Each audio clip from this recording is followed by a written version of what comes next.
Jangan lupa like, komen, dan subscribe channel YouTube TVRI Bengkulu dan nyalakan lonceng notifikasinya.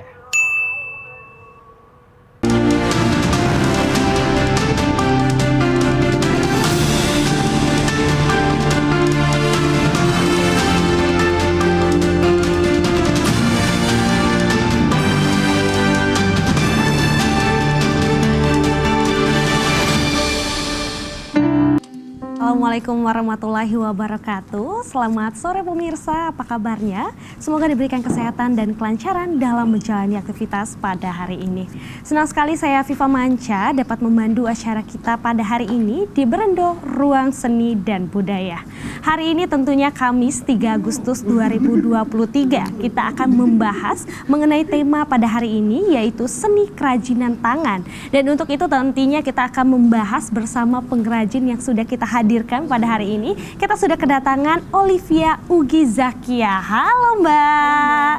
Dan juga di sebelahnya juga ada Mbak Feni Wiranika. Hai. Wah, akhirnya kita bisa berjumpa bersama dua pengrajin yang tentunya multi talent banget nih. Kita akan membahas mengenai seni kerajinan tangan. Baik nih, untuk memulai tentunya seni kerajinan tangan ini sebenarnya seperti apa sih? Boleh dari Mbak Feni dulu menjelaskan seni kerajinan tangan. Kalau seni kerajinan tangan itu banyak ya, luas ya. Dari hal yang bahan bakunya dari yang nggak terpakai bisa kita olah menjadi sebuah karya seni. Kalau karya seni itu, kerajinan tangan itu banyak macamnya, luas. Banyak banget ya, semua bisa dijadikan Semua sebuah bisa dijadikan kerajinan. Mungkin kalau dari Mbak Olive sendiri ada tambahan mungkin mengenai kerajinan tangan ini sendiri. Sebenarnya itu sama aja ya, namanya juga kerajinan tangan, hal-hal yang kita bangun, yang kita buat dari tangan kita sendiri. Bisa itu bentuk rangkaian bunga, atau itu dalam bentuk frame, atau clay, atau membatik, atau dan lain-lain seperti itu. Jadi itu luas banget sih. Jadi banyak banget ya kerajinan tangan itu, entah itu dari menggambar gitu ya, atau mungkin merangkai sebuah bunga-bunga cantik seperti yang sudah ada di belakang saya. Karena hari ini aku seneng banget kayak kita berada di taman bunga gitu ya, dihiasi dengan bunga-bunga cantik yang tentunya berbeda-beda nih karakternya tentunya. Nah, untuk kerajinan sendiri nih, ini kan adalah apa ya, kerajinan tangan yang dimana kita menyatukan berbagai bunga kalau di belakang saya ya menjadi sebuah rangkaian yang sangat cantik gitu ya. Kalau ini sebenarnya masuk ke kerajinan tangan seperti apa nih Mbak? Boleh dijelaskan? Kalau ini sih lebih ke kayak hadiah buket kayak gitu, buket bunga yang untuk dihadiahkan ke teman atau saudara. Berarti ini dirangkai satu-satu ya Mbak Olive? Dirangkai, Iya betul. Jadi maaf, jadi kalau yang di sini saya selain untuk bunga yang hadiah, itu ada juga yang namanya hand bouquet wedding. Jadi kalau misalkan untuk acara pernikahan, pre-wed, akad, dan lain-lain, itu bisa gunakan bunga-bunga rangkaian ini juga.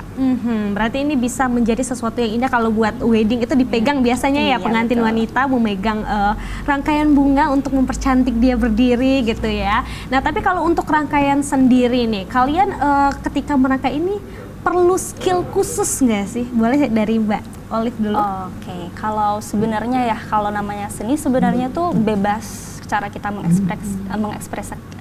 mengekspresikan sendiri. Nah, tapi kalau di kerajinan tangan yang rangkaian bunga ini sebenarnya ada beberapa teknik tuh. Dan saya sendiri, saya belajar dari YouTube, belajar dari Instagram, Pinterest, dan lain-lain. Itu ada yang namanya rangkaian spiral. Jadi khusus untuk bunganya itu, jadi dia kayak bunganya tersusun rapi kayak hand bouquet wedding itu tadi. Jadi dia nggak pakai busa gitu. Jadi ada juga yang pakai teknik spiral itu, ada juga yang dengan menggunakan busa, ada yang menggunakan kawat dan lain-lain. Jadi tekniknya itu bebas sih. Dan mungkin kedepannya bakalan ada lagi. Ini ya? Iya, itu yang ini pakai spiral. Ya, ini yang spiral ya? Iya, itu bisa dilihat tuh dari tangkainya sendiri. Jadi tinggal dirangkai gitu ya. Betul. Tekniknya ya. Ini teknik yang pertama nih ya? Betul. Wow, cantik banget ya pemirsa ya. Ini biasanya buat wedding? Ya, buat wedding kayak gitu. Cantik ya. Wedding, pre-wed, akad, dan lain-lain gitu. Oh, terus kalau teknik yang lainnya seperti apa nih? Kalau teknik yang lainnya sih kita lebih ke pakai foam seperti bunga kering yang itu di belakang.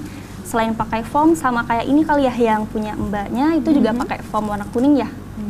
Jadi banyak sih Oh, berarti banyak teknik yang sebenarnya Betul. harus dipelajari. Iya. Nah, kalau yang menarik juga nih selain bucket tentunya ini kan kerajinan tangan. Iya. Banyak hal yang bisa dibuat ya. Nah, kalau yang di depan saya ini seperti papan atau hiasan Iya. gitu ya. Kalau ini seperti apa nih teknik pembuatannya, Mbak? Kalau ini kita pakainya kertas, seperti kertas karton khusus untuk bunga. Jadi itu dibikin polanya menjadi bentuk bunga. Kalau yang di sebelahnya itu kita pakai stick es krim. Stick es krim kita bikin bentuk jadi frame. Oh, Gitu. jadi ini bisa apapun Iya. ya. Dan kalau aku pernah melihat nih, atau mungkin kita dulu pernah belajar gitu di masa sekolah kayak barang bekas pun Iya, bisa dijadikan kerajinan kerajinan tangan. Nah, tangan. apakah itu juga berlaku nih untuk Mbak sendiri?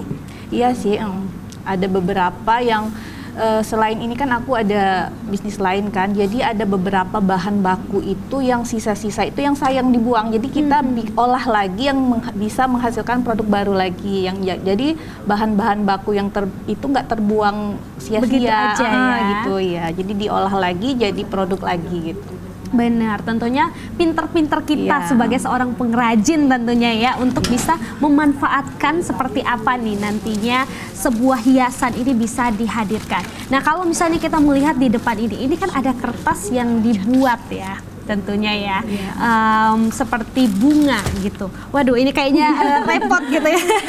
Mungkin boleh dibenarin dulu, baik. Oke, kita kembali lagi tentunya ya. Ini kalau di depan ini kan ada bunga yang dibuat dari kertas. Iya. Ini seperti apa nih pembuatannya? Ataukah memang ada pembelajaran khusus juga atau seperti apa? Kalau yang ini pertama aku belajarnya lewat YouTube, terus untuk mendalaminya lagi aku ikut kelasnya. Oh, ada kelasnya. Ada kelasnya. Itu Jadi seperti apa kalau kelasnya, Mbak? kelasnya itu emang membahas teknik pembuatan bunga ini berbagai pola. Jadi bikin bunga lili itu gimana, bikin bunga rose itu gimana. Pokoknya bermacam-macam bunga.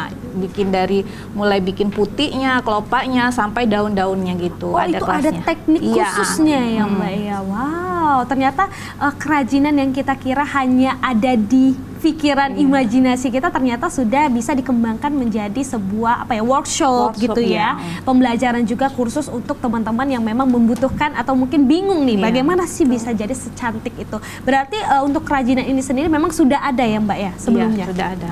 Aha. Terus kenapa nih alasan tertarik banget nih pengen bikin rangkaian ini? Karena ini kan sedikit berbeda nih sama bucket yang di belakang. Kenapa sampai terinspirasi pengen dong bikin ini juga?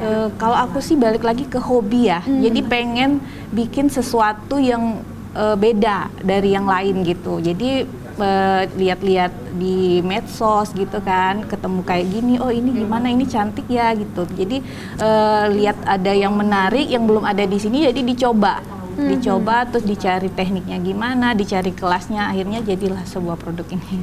Baik, jadi melihat inovasi Iya. juga tentunya ya, melihat, mengamati dan meniru dan memodifikasi tentunya menjadi lebih ciri khas untuk kita. Nah, kalau Mbak Olive sendiri nih, dari mana sih biasanya mendapatkan inovasi baru untuk membuat sebuah bucket? Karena bucket kayaknya gitu-gitu doang ya tekniknya ya, tapi untuk mendapatkan inovasi agar lebih cantik lagi nih karyanya itu seperti apa? Kalau misalkan inovasi dan kreativitas itu selain dari melihat banyaknya referensi, kayak misalkan di internet, contoh-contoh dari luar negeri pun itu banyak banget. Karena dulu kan orang mungkin, dulu pun kita bunganya mungkin kertasnya kayak petak-petak aja nih. Nah sekarang kita pengen cobain, karena ada rasanya bosan itu Mbak, dan pengen adanya ciri khas dan pengen beda sendiri lah gitu ya. Jadi kita akhirnya mencoba untuk berinovasi dan coba-coba. Mungkin di awal itu nggak seperti yang kita ekspektasikan gitu, cuman lama-kelamaan ternyata banyak toh yang suka. Benar. Jadi sering-sering cari referensi dan juga karena memang sifatnya mudah bosan gitu ya, jadi akhirnya terciptalah dengan ya karya seni dengan yang modif-modif yang lain gitu. Benar, karena tentunya untuk kerajinan itu butuh inovasi baru dan baru. Karena untuk pandangan gitu, kita tuh kayak aduh gitu lagi, jadi butuh sesuatu yang baru dan baru tentunya. Setuju. Baik, pemirsa, nanti kita akan lanjutkan lagi bincang bersama Mbak Olive dan juga Mbak Feni setelah jeda pariwara berikut ini. Tetap di Berendo, Ruang Seni dan Budaya.